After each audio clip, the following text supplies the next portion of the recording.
like, hey, you're not recording, something like that. Okay, so that's that.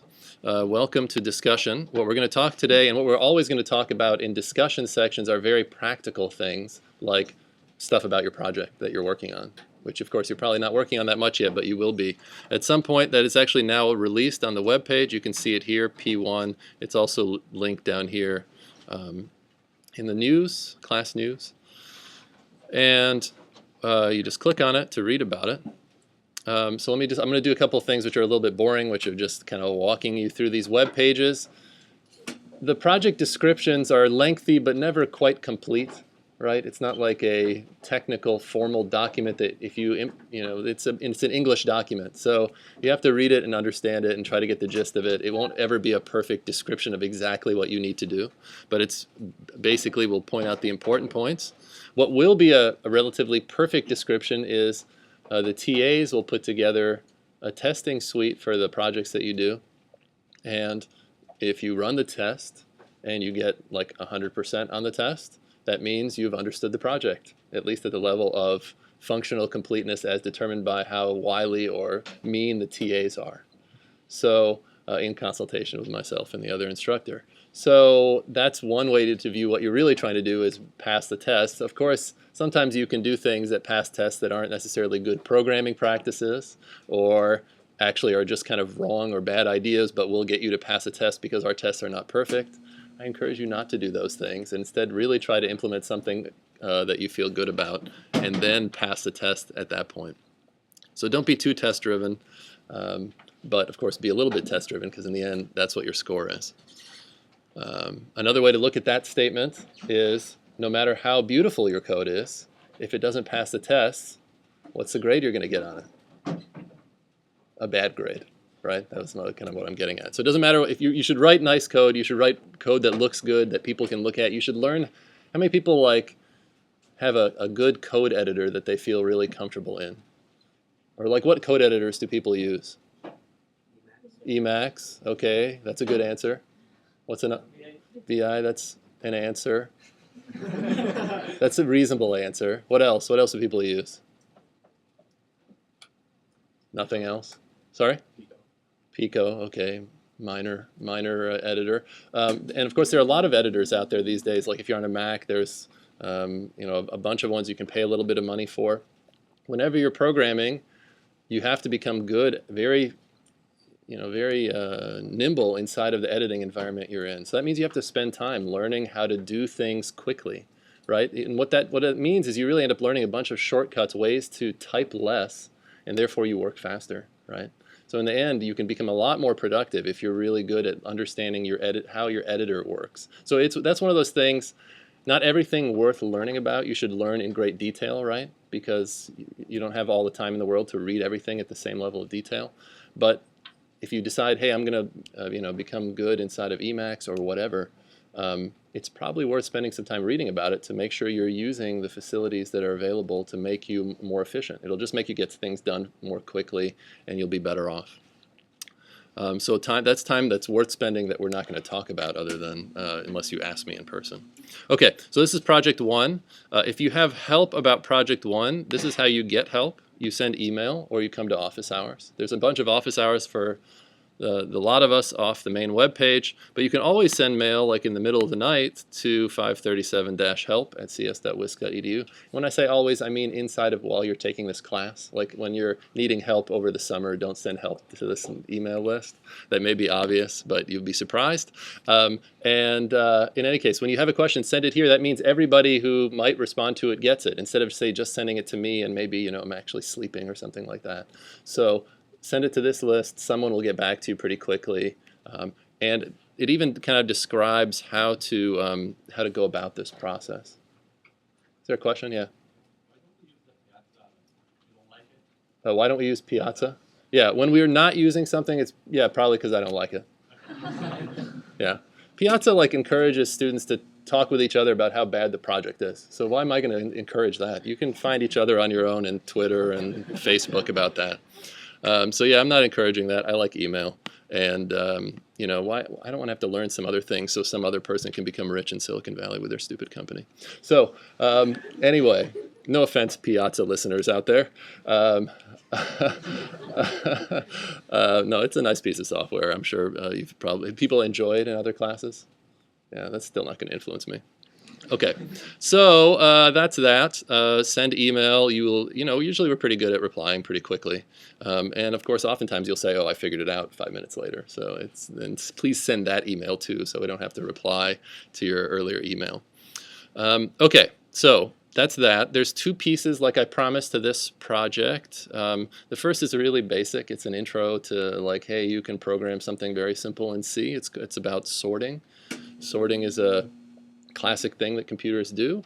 And so we'll talk a little bit about that today and how that's going to work. And then we're doing this little kernel intro to get you going in the XV6 environment. XV6 is this little operating system, sometimes called the kernel. People use those terms differently and interchangeably, and sometimes not interchangeably, but we'll say kernel or operating system. I'll say them interchangeably. And XV6 is the operating system that will be doing things inside of this semester, so you'll see what a real OS is like. Like I said before, it's not as complicated as Linux, but it has all the basics of a simple Unix operating system, so you can see how a process scheduler works, how a basic virtual memory manager works, how a file system works, how devices work, things like that. And we'll do projects that touch on some, but not all of those pieces. So we'll do a little bit of that today too. Now ideally this kernel intro piece, I would do it after tomorrow's lecture, because tomorrow's lecture will touch on some pieces that you kind of need to understand conceptually. We'll do a little bit of that today. Hopefully it'll all make sense better after tomorrow's lecture. Okay, a couple of notes before going to the details there. And we have till when? 2:10? 2:10, okay. There's a couple things you can read, which most of you won't, but some of you will. And if you do, it might be useful. This is a tutorial we put together some time ago. If you're really kind of new to just how to use a compiler and how to get things to work inside of a C and Unix environment, this goes through a fair amount of details about that. We'll do a tiny bit of that today, but basically it's worth reading about, a little bit how to make a simple makefile, maybe stuff you've already done. But even skimming it might give you a sense of, hey, do I know all this stuff or not? So that's that. Please feel free to look at it. Read it, and learn something from it. Of course, there's this other thing that you probably should read in general, because one of the skills hopefully you're trying to acquire, practical skills in this course, is becoming a better C programmer, as well as each course that you take at like the 500 level in the CS department, 500-600 level, you learn a conceptual body of work that may or may not be useful to you, right? Like you, for example, learning about how an operating system works. Well, for most people that's useful, because if you're dealing with computers, you're dealing with an OS. But a lot of you probably won't spend your whole life writing code inside of a kernel, because that's a rarer job and not everybody needs to do that. So that's conceptual knowledge you get in these upper level courses, in this course, operating systems. The practical knowledge you can get out of this course is just becoming a better C and kind of Unix systems person, which is, I think, more broadly applicable. So take it upon yourself to become better at those things, right? Spend time reading about C and from the book by the people who invented the language, as opposed to just doing enough C to get the project to work that you can turn it in, right? And get some score you feel happy with. So that's time you have to spend on your own. And of course, that's what much of school is encouraging you to figure out that you like doing those things and get you to spend that time on your own that we really can't monitor, right? We can only encourage through projects and so forth. And the threat of a grade, which isn't really that big of a threat. Okay, so read KNR. There's some different chapters that we point to as maybe just kind of useful, particularly if you're more used to Java, things that are a little bit different, things around character arrays, pointer arithmetic, arrays in general, function pointers, things you'll see that in C aren't that complicated. And if you really understand C, you start to see why they did certain things in C++ and Java, because all the people who developed those languages knew C very intimately. Because usually they're trying to address a problem that they saw in C. When they developed some function in one of those languages. So anyway, read the book, and I would suggest doing that as often as you can get yourself to do it. Don't sit down and say, I'm going to read the book beginning to end, but on a particular day, say, I'm going to learn about this one thing and see if you can really understand it, such that you could explain it to somebody else. Now this project is going to be done alone. You can talk to other people about it, it's fine. Like, not like this though, like, hey, can you tell me exactly what to type here? And then they tell you. That's not a good way to talk about it. I'm sure none of you are going to do that because you're here to learn. Actually, you're mostly paying money to be here, right? So presumably you're paying to learn things as opposed to how to get a good grade or something like that. So I know this is not useful for most of you, but feel free to talk to people. If you feel weird about somebody bugging you, like this happens once in a while, somebody says, this person keeps asking me how to do this project, you can come to me or whatever. And then there's this thing about cheating here, which you can click on if you want to learn more about that, which maybe you don't. But after this, we'll have project pairs and so forth. So we'll do most of the projects will be done with 2 people. I guess through this point in here, some people will know a bunch of people in class and therefore easily find a project partner. Others may not. So one thing we'll do is we'll kind of bias. If you need a random partner selected, we won't do it perfectly randomly. What we'll do is we'll use your score on P1 to kind of match you up with someone who did similarly. All right? So that's another encouragement to do well, at least on project 1. And we could have all sorts of fun with that, but we're just going to do that for that first project. Okay, and then at the bottom of this general page, before we get into the details of the project, again, there's this details about how do you actually hand it in. So this is actually -2 here, but I'll fix that, sorry. And there's a bunch of details there which you should at some point read, for example, when you're about to hand in your project, when you're finished. Okay, so that's that. Any questions about that general stuff? Make sense? All right. All right, so let's look at the sorting part and then we'll do some code together. This is pretty simple. It's a program you're going to run from like a command line that says sort input file, output file. So it takes an input file, we'll talk about the format of that, and it sorts it based on the keys inside of an input file consists of a bunch of records. The records have a certain key that you need to sort on while keeping the rest of the record with that key, and then you generate an output file. And then you can check if you did it right, and that's all it is. It should really, if you feel comfortable in C and Unix, literally you could be done in, you just sit down and write some, I don't know, 20 lines of code and be done very quickly. So it's just to make sure everybody's at a level playing field, that you have some C that you can kind of write a little bit of C code. We give you a couple files to help with this. One is generate.c. We'll look at that in a second. That generates an input file. So, and you can give it different random seeds to generate different input files if you want. And then the structure of each record is 100 byte records, and then the first 4 bytes of that are a key, and basically an unsigned integer key. Okay, so that kind of looks like this. If you think of each record as 100 bytes, each little letter here represents 2 bytes. This is the key, and then the rest is the record, but you have to kind of move the whole thing around when you're sorting them, right? If that makes sense. Does that make sense? Yeah. Okay. So this is a disk-to-disk sort, which means the data starts in a file in the file system on a disk or SSD or whatever, and then ends in a disk on the disk in a file or whatever. And it's based roughly on this competition that they still do actually in the database community, in the database research community, about who in the world can do the fastest disk-to-disk sort. And that's something that long ago in grad school, my wife and I actually for a while were the world record holders in disk-to-disk sorting, which was kind of cool to tell like your friends and family, hey, we're doing something the best in the world. But then it's not true anymore, really. So it's kind of true, because one of the benchmarks, which is a little tiny sort, after we did it really quickly, the guy who was in charge of it decided to retire that benchmark. So we still have the trophy from the last time they awarded that benchmark. So I always tell people we still hold that record, even though it's very easy to do much faster today. And I'll tell more of that story, which is kind of a fun story if we have time. Okay, so anyway, this is how you compile generate.c. We'll do that in a second together. And then to run it, you can do some stuff, and all the details about how to use it are here. All these files that you use, that like the generate program uses, they use a shared .h file, sort.h. You should use that too in your program, because it defines the key and record format exactly, and we'll look at that together. And then there's one more tool we give you, which is called dump.c, which basically just shows you the contents of a file. Like an input file, you'll see it's relatively unsorted, and in the output file, when you're done with it, you should be able to see keys that are sorted with the associated data. Make sense? Simple. It's not supposed to be hard. It's just like, hey, you're back in school. You have to do things again that people are telling you, right? It's not supposed to take a long time.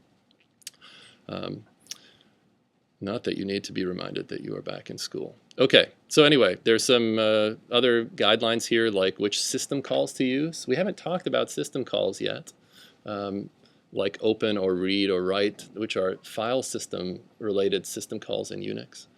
Who knows what a system call is? Does anybody know already? Yeah. Kind of interrupt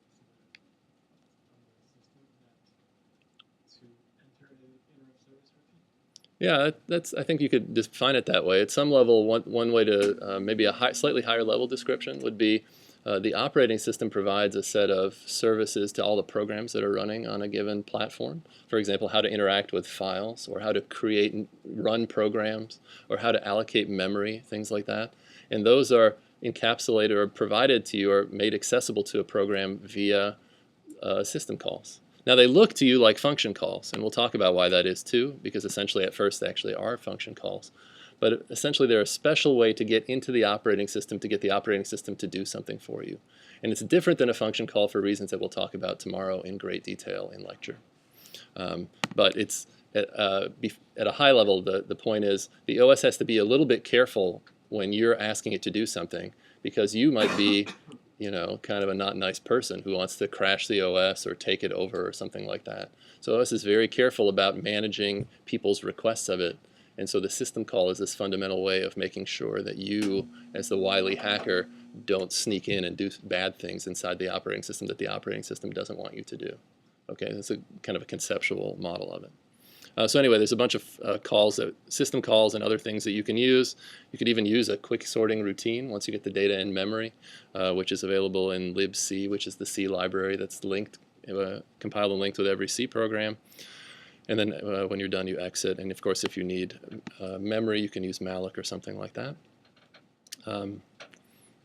All of those things, when you want to learn about them, you'll learn to use the man pages. How many people have used the manual pages on Unix before?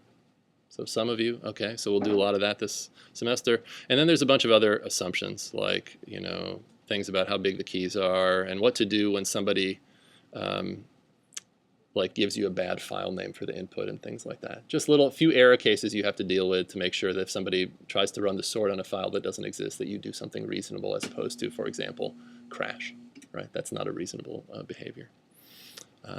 Okay, and then there's a little bit of this contest piece, which might make this project last more than 20 minutes for you if you're already good at programming in this world, which is we're going to just time everybody's sort on a million record sort, and whoever does it the fastest will win something.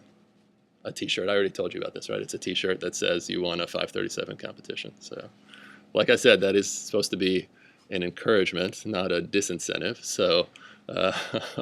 But it's I don't know, it's cool. People like things like that apparently, or at least people in this room do.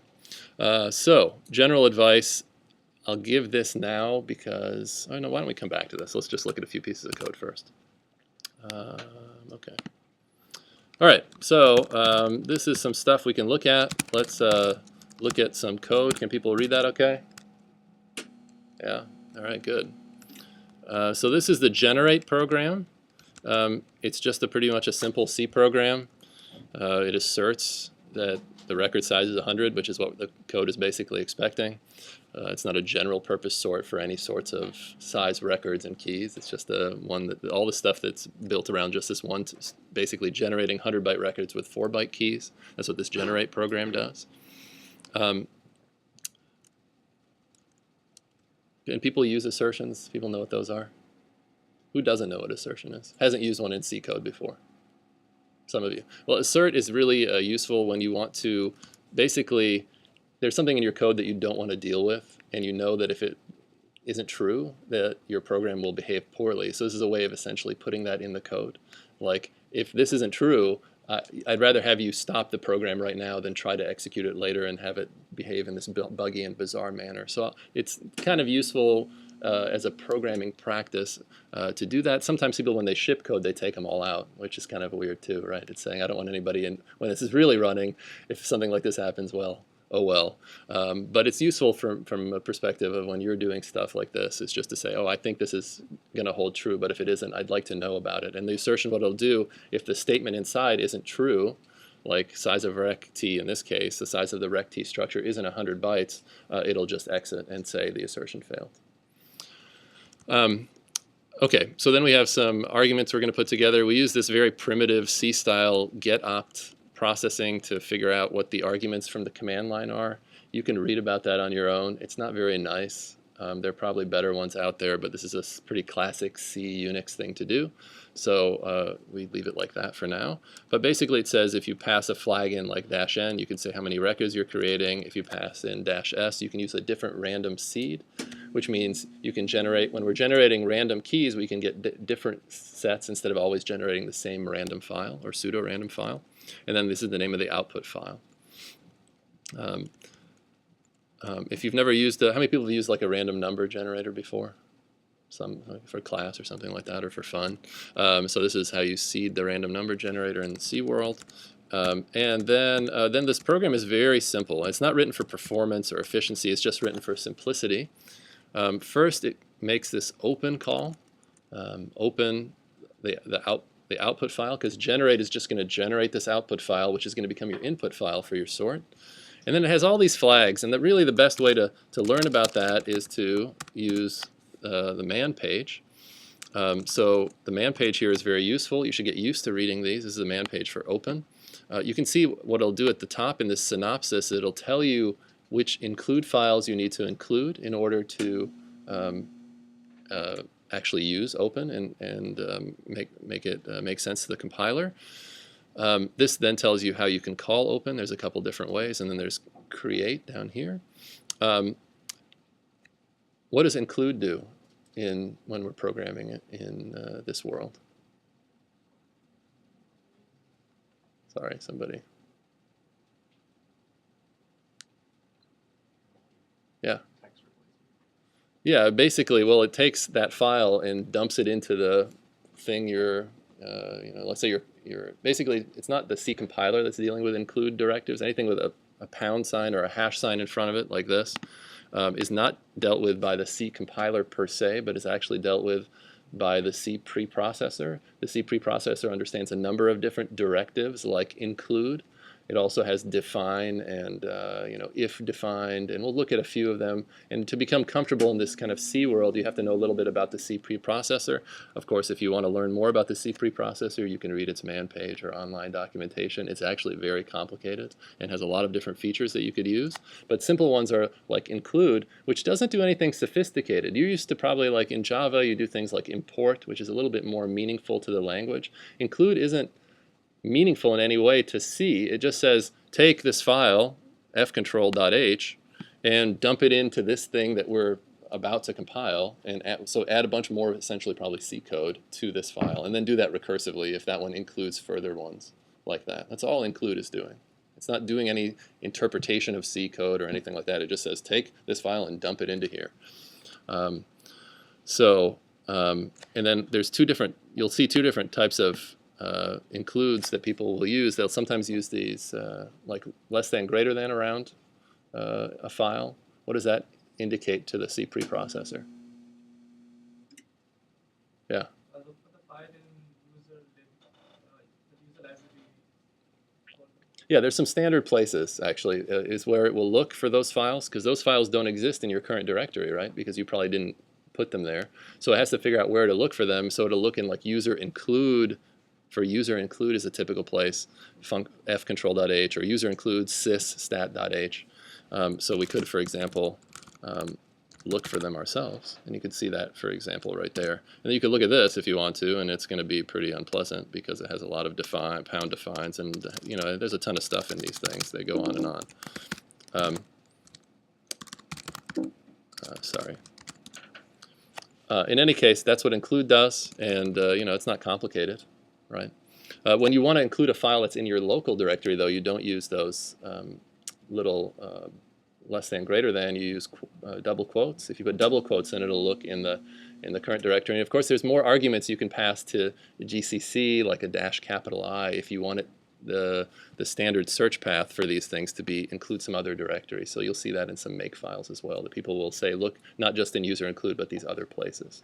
All these things you have to kind of read about and learn about, and you'll slowly learn them as you look at more make files and things of that nature. Okay, so that's open. Let's go back to the code here. Open has all these flags. So again, we can read about it on the man page. These are pretty simple.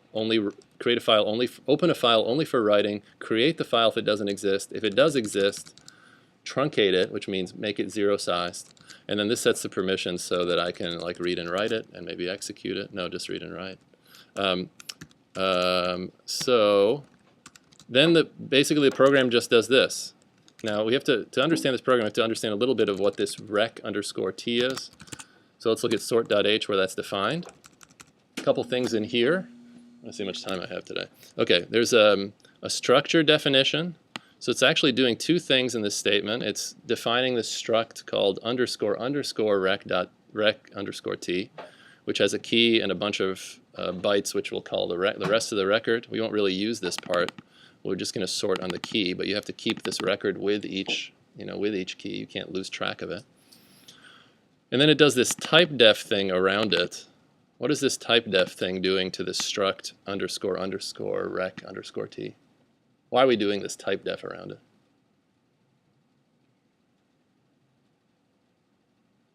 Yeah.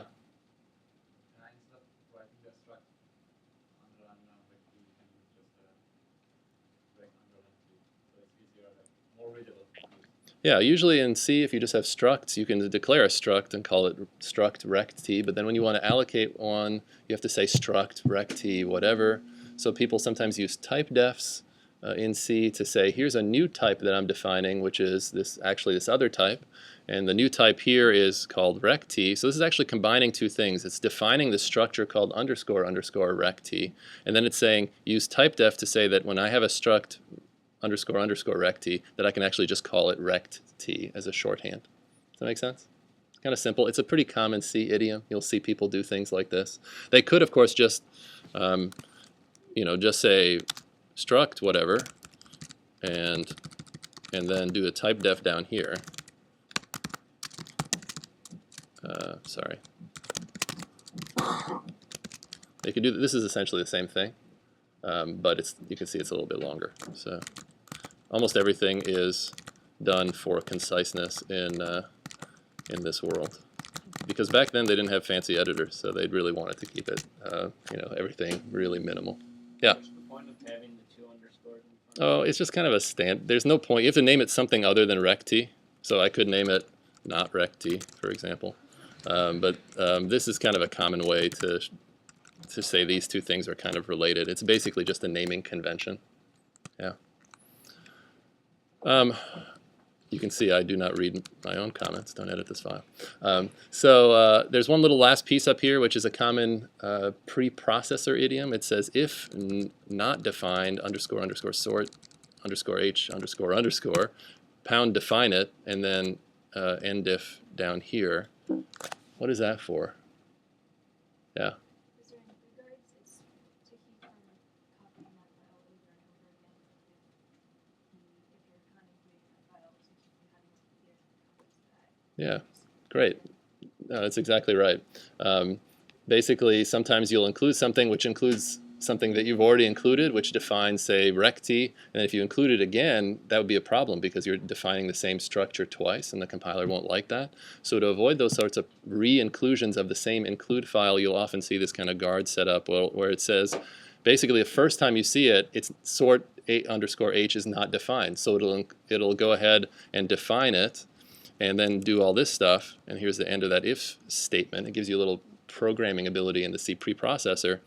And then the next time you come here, it is defined, and therefore it won't include all this stuff. So it's just a way of making sure you don't re-include it. Very nicely said.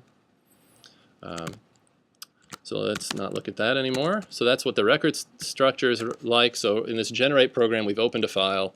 We now have some records to write out. So we're going to write out, we're basically going to just fill them with some random junk, which you can see here, and then we just write them one at a time to the file that we've opened. It's really not a very sophisticated program. It's writing out 100 bytes at a time. That's generally not a great idea. You should usually, when you're dealing with files, try to write out in bigger chunks, but this will probably be okay. And then we close the file, and that's all generate is. It's as simple as that. Let's see if we can compile it. Let's see if we can, do something like that. -H gives us the help because it doesn't understand it. Let's generate something with 100 records and call it whatever, temp. It'll be, let's call it just file. Oh, file. There we go. And so let's see if that worked. Well, if we do ls on it, we'll see it's of a given size.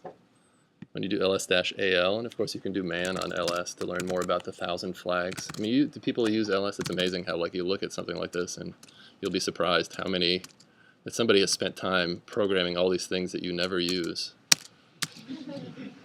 right? Especially like ls. Which version of ls is this? Oh, 8.4. Then I'm comfortable using it. Anyway. That'll be funny in years from now when you think about it. So anyway, here you can see the file, and you can see what AL is a longer listing and gives more information like how many bytes it is. And of course, because we generated a 100 record file, 100 records times 100 bytes, it's 10,000 bytes. So it kind of looks right. Now we might want to look at the file too. So let's look at how we can do that. There's another file here called, perhaps unfortunately called dump, which takes an input file and just opens it. Now you can see the open flags are a little bit different. It's read only, and then here it basically just reads in each record and then prints it out in some way. And of course, these are programs you shouldn't play around with generate, because we're going to use generate to generate input files for you very specifically. But if you somehow want a different output for this dump utility, you could feel free to do it. The other thing you might be noticing as the observant student and programmer is there's a lot of code in here that you can probably reuse for your own sorting, like for reading and writing files. That's totally okay. That is not considered copying when we give it to you or cheating in any way. So if you string together the generating program, which is writing, and the dumping program, which is reading, you kind of have the reading and writing part of sorting, and you just need to do a little bit of manipulation of the data in between there, in other words, sorting it, to make a fully working sort. Make sense? We give you so much help. Where's the thanks? Okay, eventually you'll thank me. So let's see if this works.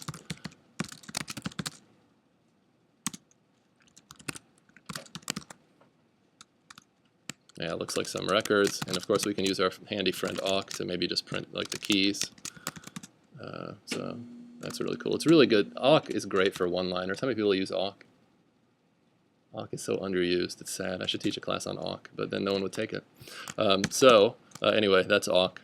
Awk is very cool for doing things like just taking a piece of an input line. So you can see that we're getting this very long input line which tells us what the key and the rest of the record is, but I don't want to see those, so I just print out $1 and $2, and that means the first two columns, and you can just see something that's more compact.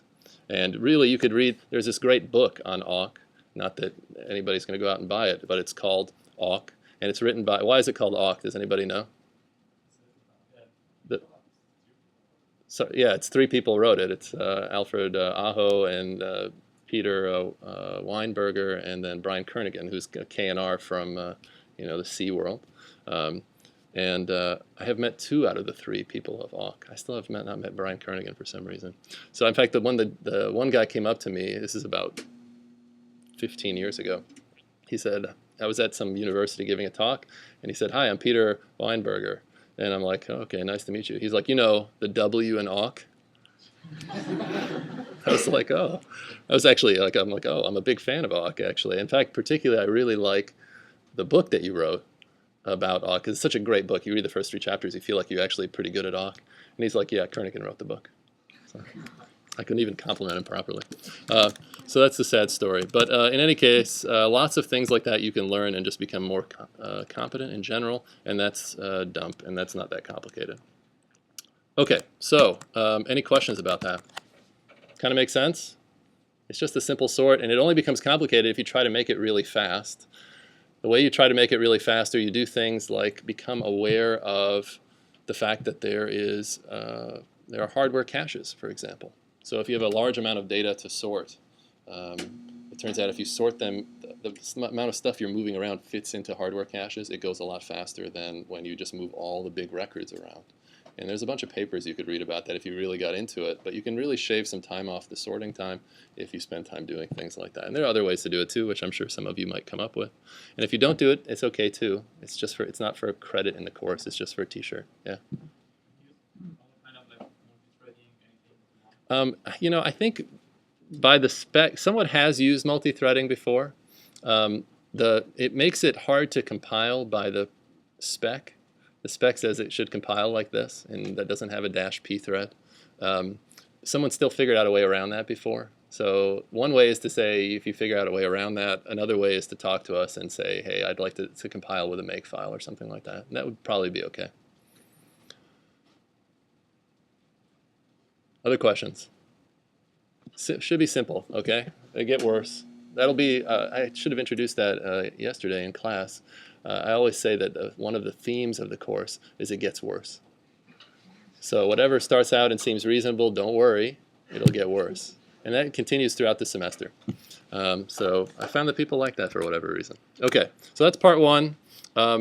If you're not used to writing programs from scratch, like the sorting program, again, it's not a big program. Of course, you should copy as much as you can.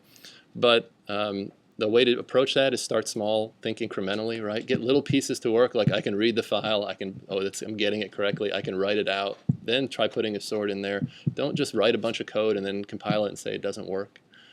The other thing that's a little bit, of course, there's a lot of stuff we could talk about version control. Who uses like serious version control for stuff they do? A few of you. So that's something we're not going to teach you. And you know, I'm like, if you don't do version control, at least just make copies of files before you go and do a major change. But that's something you could probably learn on your own. And you probably should learn on your own. And like there's so many different kind of cool things you can do in the source control space these days, like GitHub or Mercurial or whatever, as opposed to like the older things like CVS, which come from more my era. But all of those things basically let you keep track of versions. You don't need it on these early projects, maybe some of the later projects, or more generally, you should just as a programmer become familiar with tools like that. In any case, the one thing that you're going to have to get used to or try to get good at to become a good programmer in C is debugging what's going on. And debugging is always about information. We'll talk more about that throughout the semester using tools like GDB. How many have used GDB before? So GDB is a nice debugger. Minimally, you can use your old friend PDB, which is the printf debugger, where you put a bunch of printfs in. Right? There's nothing that frustrates me more than you're trying to figure out what your program is doing. It's not doing the right thing. You show it to me, and I'm like, well, how are you trying to figure it out? And they're like, I don't know, I'm just staring at the code. I'm like, at least you can just print something out. Like, is the value of this variable that you think should be whatever, is it actually that value? Because that's all a computer program does, right? It takes some values and slowly manipulates them one at a time to become something else. So if you're trying to figure out where it went wrong, it's really useful to, for example, examine those values and see if they're changing in the way that you expect. If you're not doing that, you're going to drive me crazy, one. And two, you're not going to become good at a key part of programming, which is debugging on your own. So spend some time, try to get into that habit of how do I figure out what the problem is. Now, it's always fun for me because, you know, it is actually kind of fun to look at other people's programs and see if you can figure out what's wrong with them. But it's more fun if you've tried a little bit first. Like, hey, I really this is why I did all this stuff and I'm seeing this happen. I don't know what to do about it. So that's something that's also a skill, which is hard to teach. But hopefully you'll have some fun with this semester. Unless, of course, you do everything perfectly, which will be fine too. Okay. So we'll do a bit of kernel intro today. We won't cover it fully, but next time I imagine we'll spend a great deal more time on it.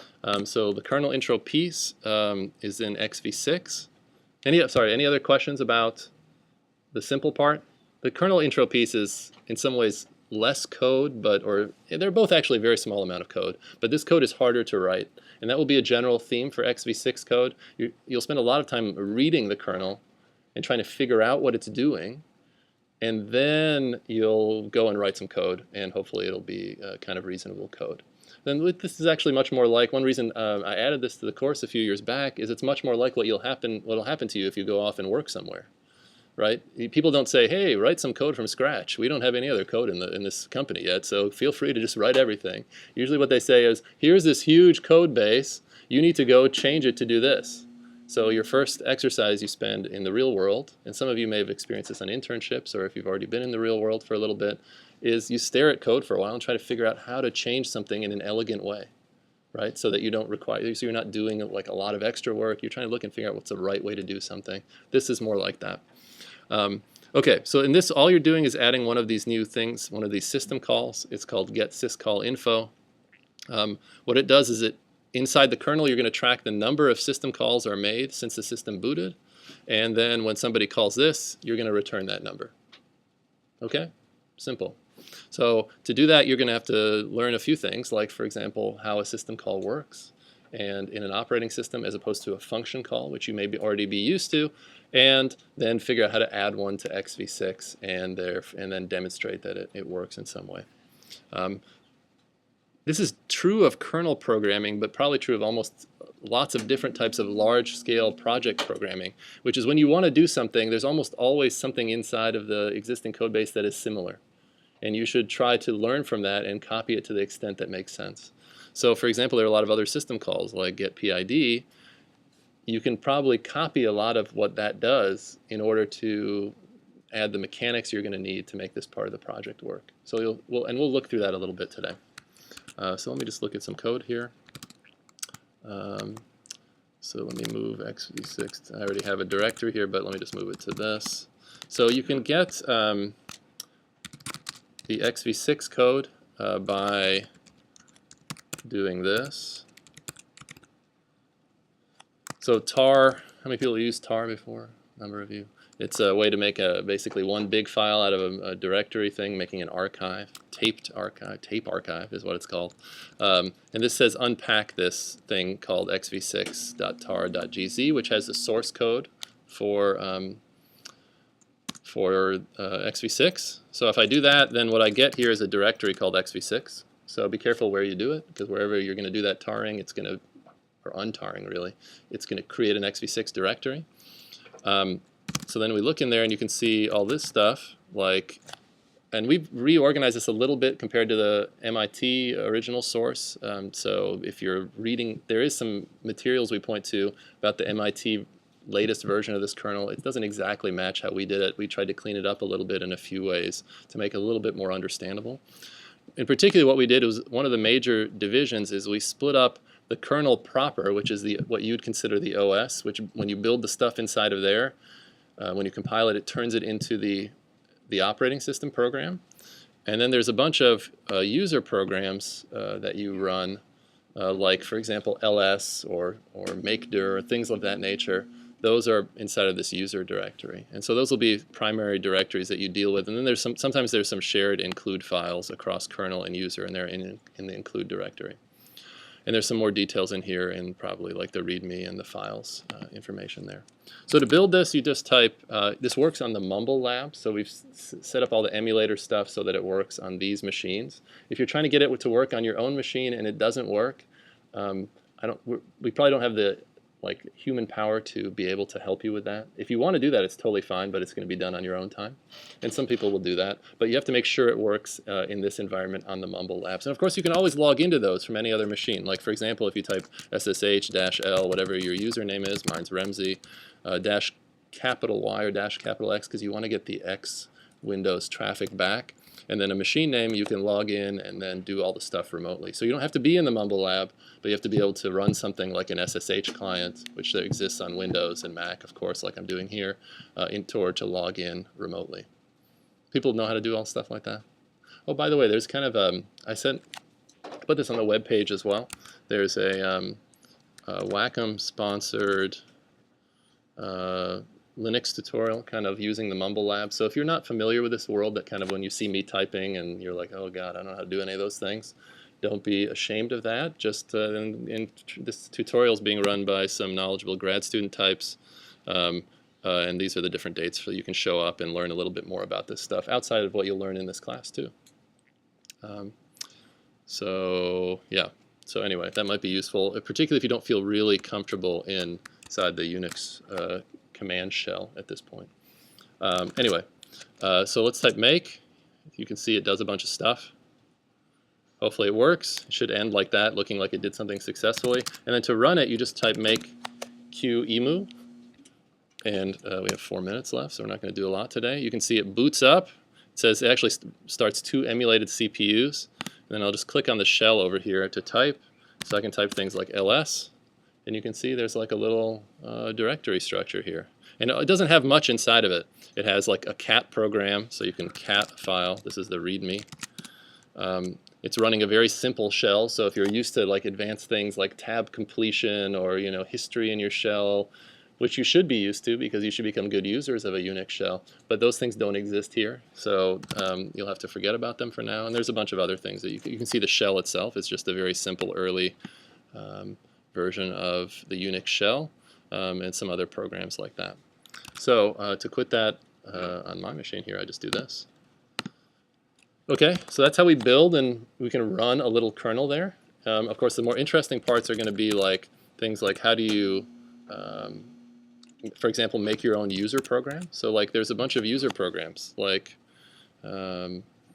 makedir or kill for killing processes, or cat like we just used, or even ls, right? We could look at the source code of ls. Think of the hidden dark secrets of Unix systems. Who wrote the ls code and what does it look like? You can see it's actually, this simple ls is very simple.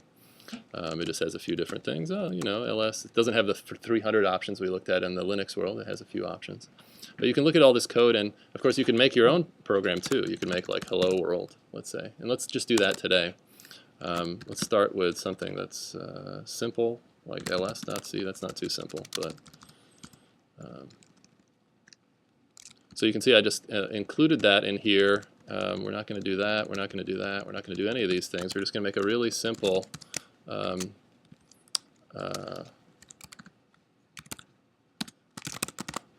hello world. Now this printf is a little bit different than the one you're used to. If you're used to one, it always takes the essentially the file descriptor that you want to write to. In this case, one is, why am I putting 1 there? Do people know? Standard output in Unix is always 1, so it's a little bit ugly, but that's how it works in XV6. And then it just exits directly. It calls it exit system call, which terminates the process. But you have to get used to a couple things, like for example, there's like a make file in this user directory, which says here are all the user programs. So I want this hello that I just made to be compiled in there. I don't have to understand anything. You can say I don't know how to deal with make files, right? I don't know what make files do, but and some of you might, and some of you might not. But you don't have to know much to see. Well, probably when they're adding a new program, they just add something to this user progs thing and see what happens, right? And we'll see if that's true. So let's type make again. You can see our hello got included in there. And when you build a user program now, it's kind of interesting what this makefile does, and I'll have to wrap up soon, and we'll have to get into the next project in more detail next time, is basically it compiles a hello for it to be able to run in XV6, and then it makes this disk image. When you're booting XV6, it makes that hello program part of that disk image. So it's a program that exists in the fake disk in this virtual environment that XV6 is running in. So we can run our qemu again. Hopefully it works again, and then we can run hello, and now it exists inside of this world. So that's how we add a user program. You'll probably add one for your own testing, but of course you're going to have to do a lot more complicated stuff, which we didn't talk about too much, but you can start working on it, and we'll talk about it in great detail next time. So these things are too brief. Sorry about that.